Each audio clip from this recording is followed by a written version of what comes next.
तो स्वागत है आपका आज के वीडियो में। आज हम आप लोग को शुरू कराने जा रहे हैं बिहार बोर्ड के लिए 12th क्लास के पॉलिटिकल साइंस का टॉप 100 क्वेश्चन। ये ऐसा क्वेश्चन है बाबू जो आपके मॉडल सेट 2022 में जो क्वेश्चन पूछने वाला है, जो प्रश्न पूछने वाला है 2022 के मेन एग्जाम में, उसके न्यू पैटर्न पर आधारित प्रश्न हम लेके आए हैं।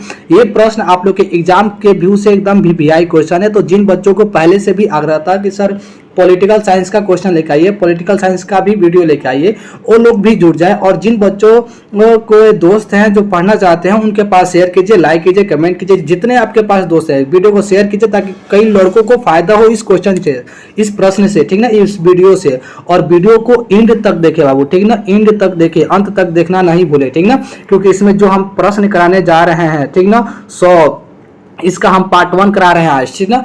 तो जिन बच्चों को बेनिफिट है, ठीक ना, हो उनके पास आप शेयर कीजिए, वीडियो को लाइक कीजिए, कमेंट कीजिए, ठीक ना। और जो नए बच्चे हैं सब्सक्राइब कीजिए। बहुत अच्छा आप लोग को आज कराने जा रहे हैं, ठीक है। तो हम शुरू करने जा रहे हैं ये वीडियो, ठीक है। पहला प्रश्न है बाबू आपका, ठीक ना। पहला प्रश्न है कि 1930 में महात्मा गांधी ने किस आंदोलन की शुरुआत की थी? तो 1930 ईस्वी में महात्मा गांधी ने सविनय अवज्ञा आंदोलन की शुरुआत की थी, ठीक ना। Option A will be answer. किस आंदोलन की शुरुआत की थी?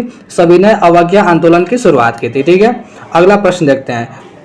अगला प्रश्न है कि आंदोलन स्वतंत्रता के बाद भारत के समक्ष राष्ट्र निर्माण की कौन सी चुनौती थी? ठीक है, बहुत इंपॉर्टेंट क्वेश्चन है बाबू, ठीक ना, थोड़ा लंबा है, देखिएगा कि आंदोलन स्वतंत्रता के बाद भारत के समक्ष राष्ट्र निर्माण की कौन सी चुनौती थी, ठीक ना, कि भारत के सामने जो राष्ट्र निर्माण की जो चुनौती थी, जो हम लोगों ने एक अखंडता भारत बनाने का जो हम लोगों ने मार्ग चुना था, तो इसमें किस प्रकार की चुनौती थी? तो देखिएगा कि इसमें चुनौती थी विविध से भरे भारतीय समाज की एकता को सूत्र में बांधने रखने की चुनौती। ये बात भी सही है, ठीक ना, कि हमारे देश में विविधताओं से भरे भारतीय समाज था, ठीक ना। कुछ लोग का कल्चर अलग है, कुछ लोग का भाषा अलग है, लेकिन सबको एक साथ एकता के सूत्र में बांध कर रखना एक चुनौती था। और अपने देश में राजतंत्र को हटाकर लोकतंत्र को बनाने की बात कही जा रही थी, तो ये भी एक चुनौती था। और आर्थिक विकास और गरीबी उन्मूलन की चुनौती थी, ठीक ना, आर्थिक विकास को आगे बढ़ाना, गरीबी को दूर करना, ये भी एक चुनौती थी। मतलब कि ये तीनों कंडीशन हम लोग का एक चुनौती था, ठीक ना। तो इसका आंसर क्या हो जाएगा? उपयुक्त सभी, option D will be answer, ठीक ना। तो 2 का क्या हो जाएगा आप लोग का? 2 का क्या हो जाएगा? आंदोलन स्वतंत्रता के बाद भारत के समक्ष राष्ट्र निर्माण की कौन सी चुनौती थी? तो उपयुक्त सभी, ठीक ना, कि सभी चुनौतियां हमारे सामने खड़ी थी, ठीक है। अगला प्रश्न देखते हैं हम, ठीक ना। अगला प्रश्न है बाबू कि भारत विभाजन के समय भारत में कितनी देशी रियासतें थी, ठीक ना। ये देशी रियासतें क्या है बाबू? ये देशी रियासतें है कि राजवाड़ा, ठीक ना, राजवाड़ा, ये क्या है? राजवाड़ा है, ठीक ना। कि आपके देश में कितने राजा मतलब कि उस समय राज करते थे, कितने राजवाड़ा था कुल मिलाकर? तो बताते बाबू कि आपका आंसर हो जाएगा डी विल बी आंसर, ठीक ना, 565, ठीक ना। क्या हो जाएगा? 565। तो देखिए बाबू कहीं कहीं आप लोगों को 562 भी देता है, ठीक ना, क्या देता है? 562 भी देता है और 572 भी देता है। तो जहां 565 या 572 होगा, 62 होगा, वहां आप लोग को आंसर टिक कर देना है, ठीक ना। कहीं 565 भी देता है, 562 भी देता है, ठीक है, याद रखिएगा। अगला क्वेश्चन देखते हैं। अगला प्रश्न देखते हैं हम। 4 नंबर क्वेश्चन बाबू कह रहा है कि सांप्रदायिक निर्णय की घोषणा की थी। सांप्रदायिक निर्णय की घोषणा किसने की थी? तो सांप्रदायिक निर्णय का घोषणा रेगजे मैकडोनाल्ड ने किया था। कौन किया था? Option B will be answer, रेगजे मैकडोनाल्ड ने किया था। सांप्रदायिक निर्णय की घोषणा की थी कौन? रेगजे मैकडोनाल्ड ने किया था, ठीक है। अगला प्रश्न देखते हैं। अगला क्वेश्चन हम लोग देखते हैं, ये बहुत इंपॉर्टेंट क्वेश्चन है बाबू, ठीक ना। ये हर मतलब कि हर साल पे कहीं ना कहीं पूछ देता है। अब तो बहुत ही इंपॉर्टेंट है क्योंकि 100 ऑब्जेक्टिव लेना है इसको पॉलिटिकल साइंस से, और अब 100 ऑब्जेक्टिव तो कहीं से भी उठाना ही है। तो ये प्रश्न बहुत इंपॉर्टेंट है कि राज्य पुनर्गठन आयोग का गठन हुआ, ठीक है बाबू। प्रश्न बहुत इंपॉर्टेंट है, इसको अच्छा से पढ़िएगा। कह रहे कि राज्य पुनर्गठन आयोग का गठन हुआ, ठीक है। तो इसका गठन हुआ था बाबू 29 सितंबर 1953 ईस्वी को, ठीक ना। कब हुआ था? 29 सितंबर 1953 ईस्वी को, ठीक ना। लेकिन अगर प्रश्न आ गया कि राज्य पुनर्गठन अधिनियम कब लागू हुआ था? अधिनियम, तो आप लोग का आंसर होगा 1956, ठीक है। क्या होगा? 1956, याद रखिएगा।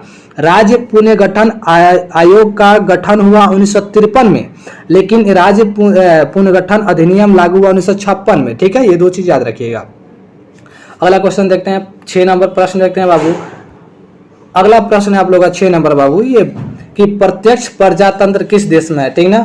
प्रत्यक्ष प्रजातंत्र किस देश में है? तो ये है स्विट्जरलैंड में बाबू, ठीक है ना। कहाँ है? स्विट्जरलैंड में है, ठीक है। Option C will be answer, ठीक है। अगला प्रश्न देखते हैं 7 नंबर क्वेश्चन। 7 नंबर प्रश्न है कि निम्नलिखित में से कौन भारतीय संघीय व्यवस्था की विशेषता नहीं है, ठीक ना। निम्नलिखित में से कौन भारतीय संघीय व्यवस्था की विशेषता नहीं है? तो ये हो जाएगा कि दोहरी नागरिकता जो है कि हमारी विशेषता नहीं है। हमारे संघ की विशेषता दोहरी नागरिकता नहीं है, ठीक है। हमारे देश में क्या है? एकहरी नागरिकता, माने कि एक ही नागरिकता है, ठीक है। 8 नंबर प्रश्न देखते हैं।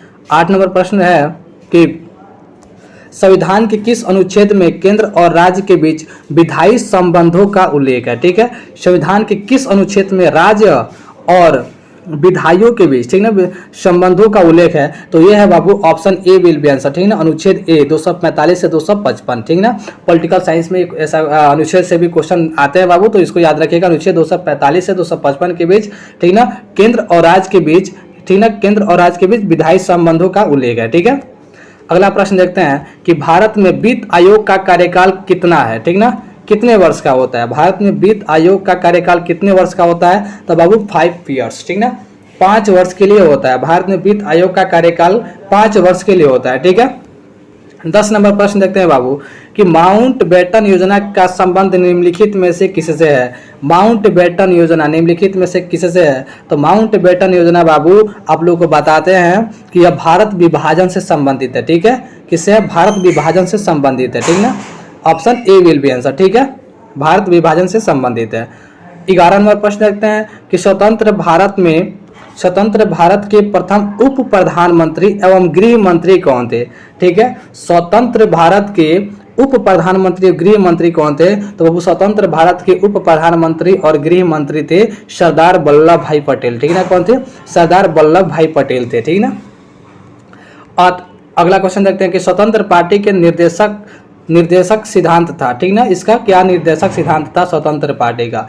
12 नंबर प्रश्न है कि स्वतंत्र पार्टी का निर्देशक सिद्धांत क्या था? तो ये था व्यापार तथा रोजगार की स्वतंत्रता, ठीक ना। स्वतंत्र पार्टी की क्या सिद्धांत था? कि व्यापार तथा रोजगार की स्वतंत्रता है आपके पास, ठीक है।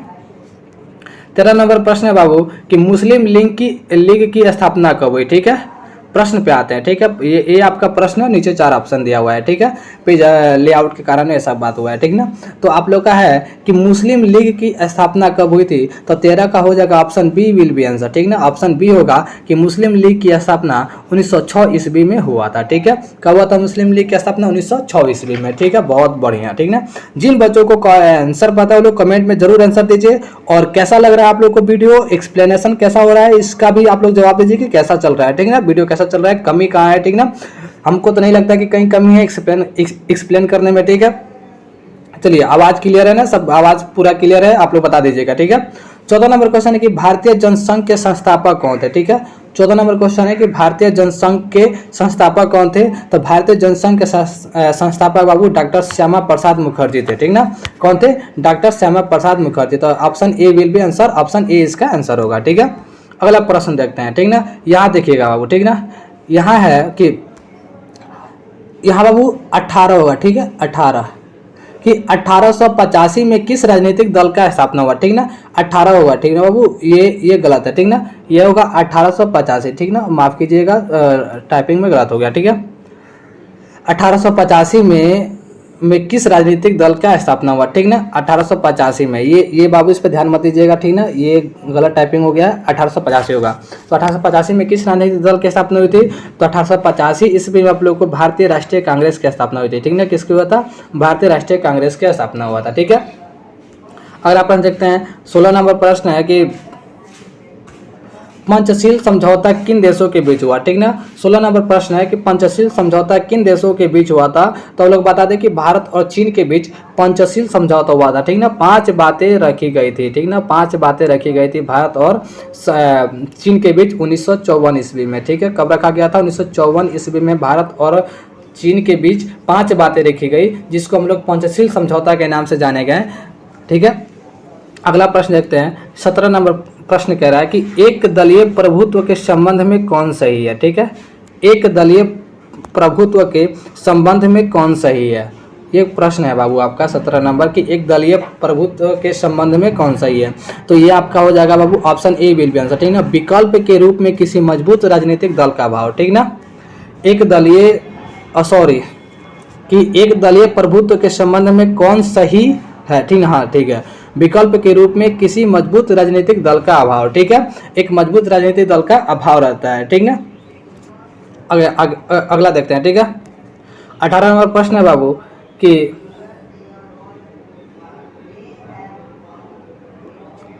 18 नंबर प्रश्न है कि निम्नलिखित में से किस दल ने एक देश एक संस्कृति और एक राष्ट्र के विचार पर बल दिया, ठीक है। निम्नलिखित में से किस दल ने एक देश एक संस्कृति और एक राष्ट्र के विचार पर बल दिया? तो ये हो जाएगा बाबू कांग्रेस पार्टी, ठीक ना। कांग्रेस पार्टी ने क्या किया, ये जो दल है कांग्रेस दल ने क्या किया कि एक देश एक संस्कृति और एक राष्ट्र के विचार पर बल दिया, ठीक है। अगला प्रश्न देखते हैं, ठीक है। अगला प्रश्न है कि संस्थागत क्रांतिकारी दल किस नेता की राजनीतिक दल है, ठीक ना। संस्थागत क्रांतिकारी दल किस देश की राजनीतिक दल है? 19 नंबर प्रश्न है बाबू, तो ये हो जाएगा मैक्सिको, ठीक ना। क्या हो जाएगा? मैक्सिको। इसका सही उत्तर हो जाएगा मैक्सिको। संस्थागत क्रांतिकारी दल मैक्सिको की है, ठीक है।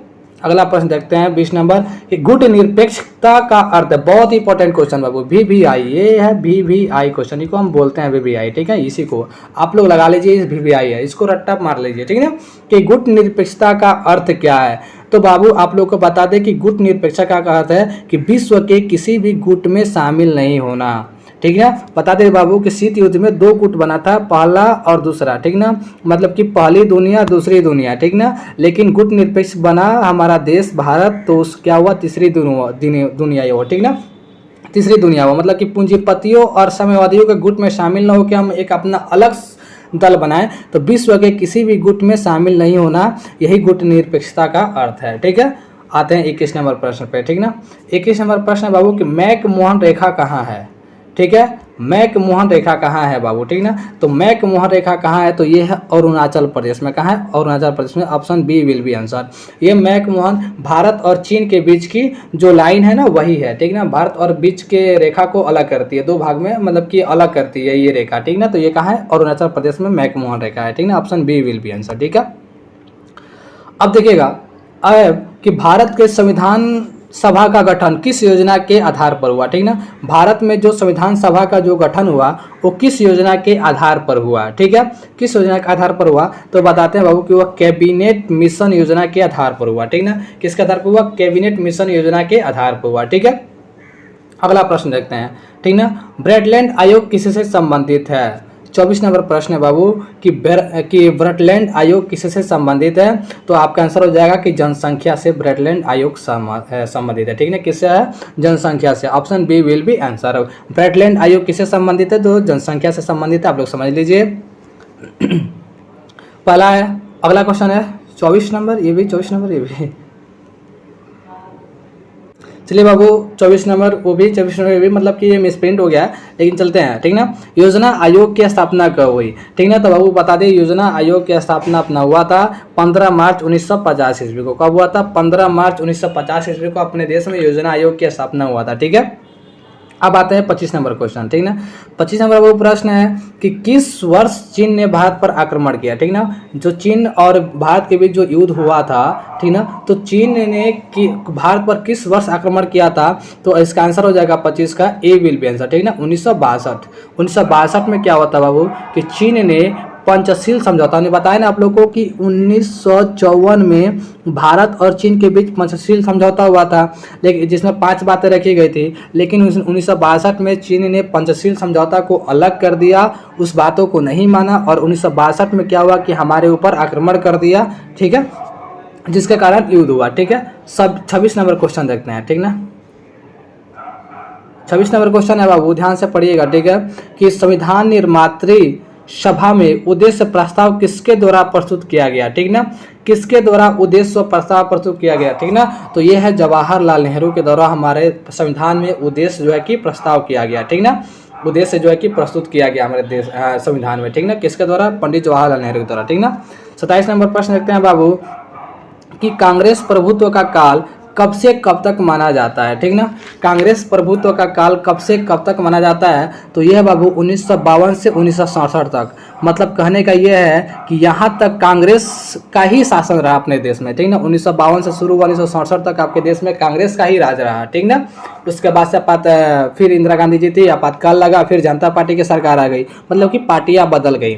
तो वही कहा कि कब से कब तक रहा, तो यहाँ पे 1952 से 1967 तक। उसके बाद से कांग्रेस का भी 2 विभाजन हो गया, एक आर बन गया और एक एस बन गया, ठीक ना। चलिए आते हैं 28 नंबर प्रश्न पे, ठीक है। 28 नंबर प्रश्न है बाबू कि भारतीय संविधान के अनुसार, ठीक ना, भारतीय संविधान के अनुसार भारतीय राज्यों को कितने वर्षों में बांटा गया है, ठीक ना। ठीक ना, 28 नंबर बाबू आपका क्वेश्चन है, ध्यान दीजिएगा कि भारतीय संविधान के अनुसार भारतीय राज्यों को कितने वर्गों में बांटा गया है, ठीक ना। वर्ष बाबू गलत गया है, तो ये 4 वर्गों में बांटा गया है, ठीक ना। भारतीय राज्यों को कितने 4 वर्गों में बांटा गया है, याद रखिएगा, ठीक है। 29 नंबर प्रश्न देखिएगा। 29 नंबर प्रश्न है कि भारतीय लौह पुरुष निम्नलिखित में से किसे कहा जाता है, ठीक है। भारतीय लौह पुरुष निम्नलिखित में से किसे कहा जाता है, तो भारतीय लौह पुरुष बाबू डी, ठीक ना, सरदार वल्लभ भाई पटेल को कहा जाता है। किसको कहा जाता है, सरदार वल्लभ भाई पटेल को कहा जाता है, ठीक है। अब देखते हैं 30 नंबर क्वेश्चन। 30 नंबर क्वेश्चन है कि किस रियासत के राजा को प्रधानमंत्री कहा जाता था, किस रियासत के राजा को प्रधानमंत्री कहा जाता था। हम बाबू आप लोग को अभी बता दिए हैं कि रियासत अपने देश में 562 की संख्या में था, ठीक ना, 562 की संख्या में था। और मतलब रियासत मतलब कि रजवाड़ा, ठीक ना। तो किस रजवाड़ा के राजा को प्रधानमंत्री कहा जाता था, तो ये है बाबू जम्मू कश्मीर के राजा को प्रधानमंत्री कहा जाता था, ठीक है। अगला प्रश्न देखते हैं। 21 नंबर प्रश्न है बाबू। 21 नंबर है कि भाषा के आधार पर बनने वाला पहला राज्य कौन है, ठीक ना।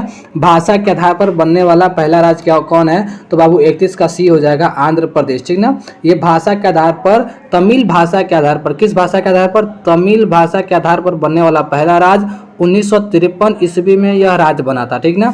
भाषा के आधार पर 1953 में पहला राज्य यह बना था, ठीक है। अब देखते हैं 32 नंबर प्रश्न, ठीक ना। 32 नंबर क्वेश्चन पे हम ध्यान देते हैं बाबू कि भारत में विविधता में एकता की विशेषता किसने बताई, ठीक ना। 32 नंबर है कि भारत में विविधता मतलब कि एक विविधता में एकता। विविधता क्या है, मतलब कि भारत में कई प्रकार के लोग रहते हैं, कई प्रकार के कल्चर के लोग रहते हैं, ठीक ना।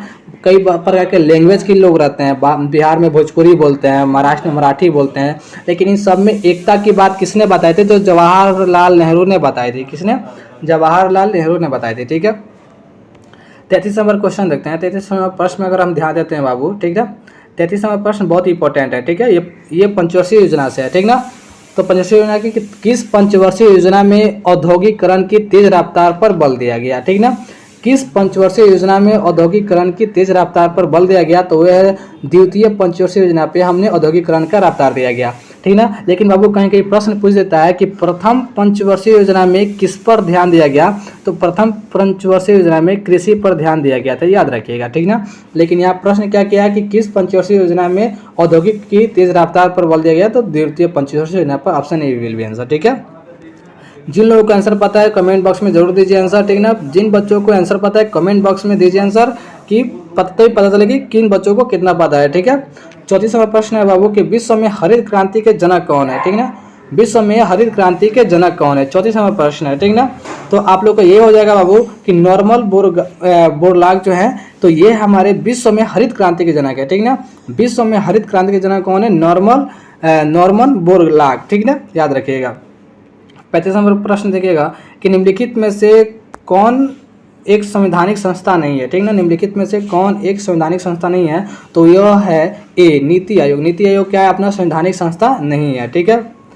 अगला क्वेश्चन देखिएगा, प्रश्न 36 नंबर प्रश्न देखिएगा कि किस पंचवर्षीय योजना को कृषि एवं सिंचाई आधारित योजना के नाम से भी जाना जाता है। देखिए आगे ना क्वेश्चन हमने बताया था ना, ठीक ना। 36 नंबर प्रश्न है कि किस पंचवर्षीय योजना को कृषि एवं सिंचाई आधारित योजना के नाम से भी जाना जाता है, तो वो है बाबू प्रथम पंचवर्षीय योजना। हमने बताया था ना कि प्रथम पंचवर्षीय योजना किससे संबंधित है, कृषि से, ठीक ना। तो कृषि एवं सिंचाई से प्रथम पंचवर्षीय योजना संबंधित है, ठीक ना। 37 नंबर प्रश्न देखते हैं बाबू। 37 नंबर प्रश्न है कि निम्नलिखित में से किसके सिफारिश पर भारत में योजना आयोग का गठन किया गया। ये बहुत ही इंपॉर्टेंट क्वेश्चन है, VVI, ठीक ना, VVI। निम्नलिखित में से किसके सिफारिश पर भारत में योजना आयोग का गठन किया गया बाबू, तो यह है आर्थिक कार्यक्रम समिति के सिफारिश पर, ठीक ना। आर्थिक कार्यक्रम के समिति के सिफारिश पर, ठीक ना। जिसके अध्यक्ष फजल अली को बनाया गया था। ठीक है, अगला क्वेश्चन है बाबू 38 नंबर प्रश्न देखिएगा, बहुत इंपॉर्टेंट क्वेश्चन है कि राष्ट्रीय विकास परिषद का गठन कब हुआ। ठीक है, 38 नंबर है कि राष्ट्रीय विकास परिषद का गठन कब हुआ। तो राष्ट्रीय विकास परिषद का गठन बाबू 1952 में हुआ। ठीक है ना, option B will be answer. ठीक है, कब हुआ, 1952 ईस्वी में।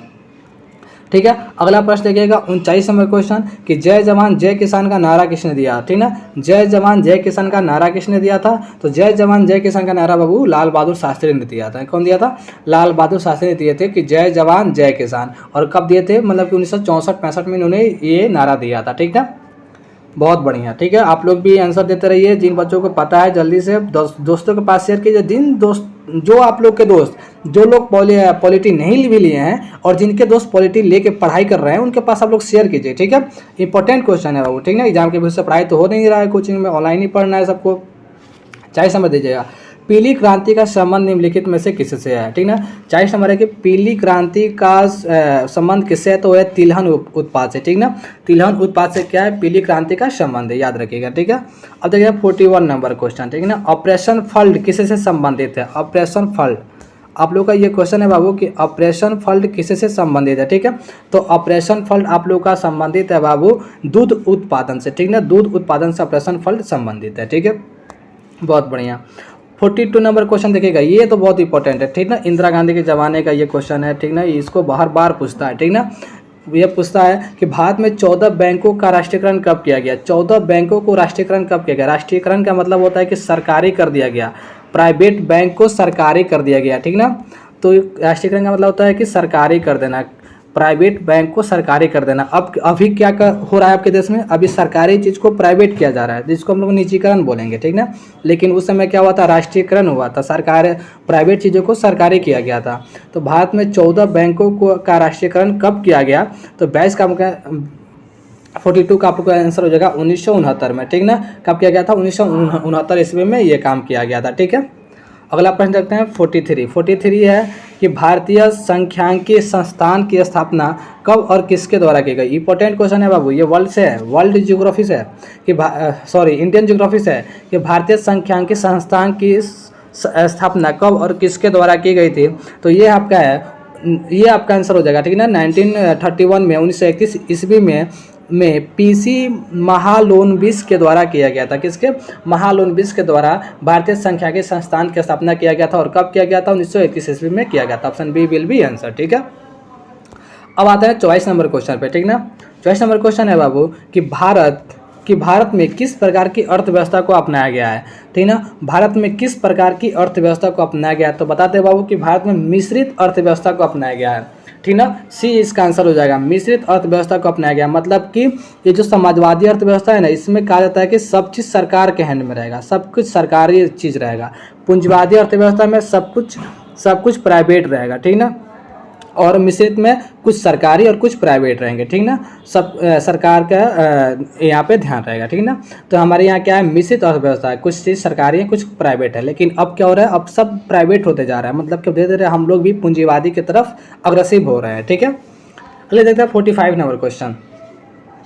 45 नंबर क्वेश्चन देखिएगा बाबू। 45 नंबर प्रश्न है कि बिहार में किस दशक में खाद्यान्न की संकट जैसी गंभीर समस्या उत्पन्न हुई थी।